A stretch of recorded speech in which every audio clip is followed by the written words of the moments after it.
யார் சாமி நீ இவ்வளோ நாளா எங்க இருந்த? I got broads in Atlanta. Just to throw me in the family. Credit cards and the scammers. Getting no licks in the band. Legacies. Hello guys, welcome to the new video. என்னடா இந்த ஸ்பீடில் ஓடிட்டு இருக்கேன் அப்படின்னு கேட்டிங்கன்னா, main point மட்டும் தான். பார்த்தீங்கன்னா இந்த இடத்துல இது என்ன ஸ்டக்காக வந்துச்சு அப்படின்னு நினைக்கிறீங்க. அந்தளவுக்கு லேக் 2GB ரேமில் எந்தளவுக்கு லேக் அடிக்குது பார்த்தீங்களா? இந்த லேகில் வச்சு தான் விளாண்டு கேம் பிளே போட வேண்டியதாக இருக்குது. ஏன்னா தப்பான வச்சு கேட்டிங்க, இதுக்கு அடுத்து கேம் பிளே நல்லா தான் இருக்கும். சும்மா உங்களுக்கு காட்டுறதுக்காக தான் இது எடுத்தேன். ஏன்னா இந்த லேகு அப்படி இந்த 2GB ரேமில் எவ்வளோ லேக் அடிக்கும் அப்படிங்கிறத காட்டுறதுக்காக மட்டுமே அதை எடுத்துருந்து. ஓகேவா? முக்கியமான பாயிண்ட்டுக்கு மட்டும் வருவோம். பார்த்தீங்கன்னா இங்கே ஒரு ஓசிகள் அடிப்பேன். என் ஃப்ரெண்டு கதறான், அடே என்னடா எவ்வளோ டேமேஜ் கொடுத்தேன், ஓசிகள் எடுத்துகிட்டு கதறிட்டு கிடப்பான். அவன் கிடக்கிறான் பண்ணாட. சரி ஓகேங்க, அப்படியே சுற்றிக்கிட்டே இருப்பேன். பார்த்தா விக்ட்ரி, அந்த பண்ணாடே எலிமினேட்டு. சார் தான் எல்லாம் ஓகே நடங்கடா, நடுத்து இங்கே அடுத்த ரவுண்டு போச்சு. அடின்னு அடிக்கிறோம் அப்படின்ற மாதிரி போயிட்டே இருப்பேன். திரும்ப ஸ்பீடாகும். டொய் ஏன்டா இந்த அளவுக்கு ஸ்பீடு பண்ணி விட்டேன் நானே தான். ஏன்னா சும்மா எதுக்கு ஓடுறது குதிக்கிறதெல்லாம் போட்டு சும்மா ஜாலியாக ஒரு கேம் பிளே போட்டுடலான்னு மட்டும்தான். இந்த இடத்துல டேமேஜ் கொடுத்துனே இருப்பேன், அவனும் சாக மாட்டேன். சரி ஓகே இறா, இப்போ பாடுறேன் என் ஃப்ரெண்டை ரிவே அடிச்சுட்டு ஆட்றான் அப்படின்னு அடிப்பேன். பார்த்தா ஒரு அடியும் இருக்காது. வெளியே வந்து போவேன், அங்கிட்டு போவேன், மரத்துக்கிட்ட போவேன், அங்கே போய் எங்கே போவேன், சுற்றினே கிடப்பேன். இந்த மேட்ச் பூரா பாருங்களேன், இதில் நடக்கிற காமெடி மட்டும். அங்கிட்டு போவேன், இங்கிட்டு போவேன், சுற்றினே கிடப்பேன். இந்த இடத்துல வருவான், அப்படியே வச்சு ஒரு அடி மண்டலே அப்படியே ஏற்றி விட்டேன். மண்டையில் சுருக்குன்னு படிச்சிருக்கோம் அவனுக்கு. சரி ஓகே அப்படின்னு சுற்றுன்னு சுற்றிட்டே கிடக்கும். அடுத்து பாருங்களேன், இந்த ரவுண்ட் பாருங்கள். இந்த ரவுண்டு செம்ம காமெடி நடக்கும். என்னன்னா இந்த இடத்துல ஏடபிள்யூஎம் எடுப்பேன்.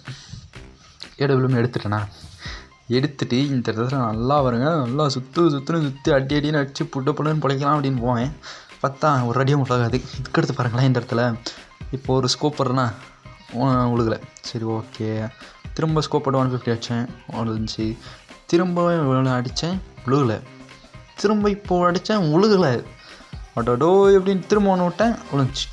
திரும்ப அப்படியே என்னென்னு விட்டா அப்படியே பார்த்தா நாக் ஆகிட்டான். உழுகவே இல்லை அடி. என்னடா இது, இன்னொருத்தனை நாக் ஆகிட்டான். இன்னொருத்தன் குதிக்கிறான் அப்படின்னு அவனுக்கும் போட்டால் அவனுக்கு இல்லை. என்னடா இது, அவனுக்கு அடிக்கவே இல்லை, ஆனால் அவன் நாக்கானா. எனக்கு நெட்வொர்க் போயிடுச்சா இல்லை என்ன வெங்காயம்னு தெரில. டோட்டலாக அது அந்த மாதிரி தான் இருந்துச்சு. சரி ஓகே அப்படின்ட்டு நீங்கள் ஸ்டார்டிங்கில் ஒரு இது பார்த்துருப்பீங்களா கிளிப்பு, அது இதில் தான் பாருங்களேன். ஒருக்கா 150 அடிப்பேன், உங்களுக்கு அது திரும்ப 150 அடிச்சுப்பேன், மண்டையிலே விழுந்துடும். 1100 டேமேஜ். பார்த்தீங்களா, இந்த மாதிரி தான் டேமேஜ் வாங்கினா. ஆனால் இது சிஎஸ்ஸு பிரயோஜனம் கிடையாது. பிஆர் போடலான்னு பார்த்தா பிஆர் மேட்ச்சு ரொம்ப நேரம் எடுக்குது. அப்படின்னா ஒரு மேட்ச்சு நல்லா போகுது, ஆனால் அது ரெக்கார்ட் பண்ண முடிய மாட்டேங்குது. அது என்ன சொல்கிறது, ரெக்கார்ட் பண்ணுற மேட்ச்சு கேவலமாக போகுது, ரெக்கார்ட் பண்ணாத மேட்ச்சு பயங்கரமாக போகுது. என்ன கிரமம்னு தெரில. அதுக்கடுத்து இது அடுத்த மேட்ச்சு இது. அதுக்கு அடுத்துனா இது ஃபஸ்ட்டு விளாண்டேன் இது. சரி ஓகே, இது கடைசியில் தான் வச்சிருந்து பார்த்தேன். அந்த இடத்துல தாவே அப்படின்ற மாதிரி தாவினே கிடப்பேன். பார்த்தாம அப்படியே ஸ்பீடாக அப்படியே சொயின்னு ஓடி போய்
பை பை பை.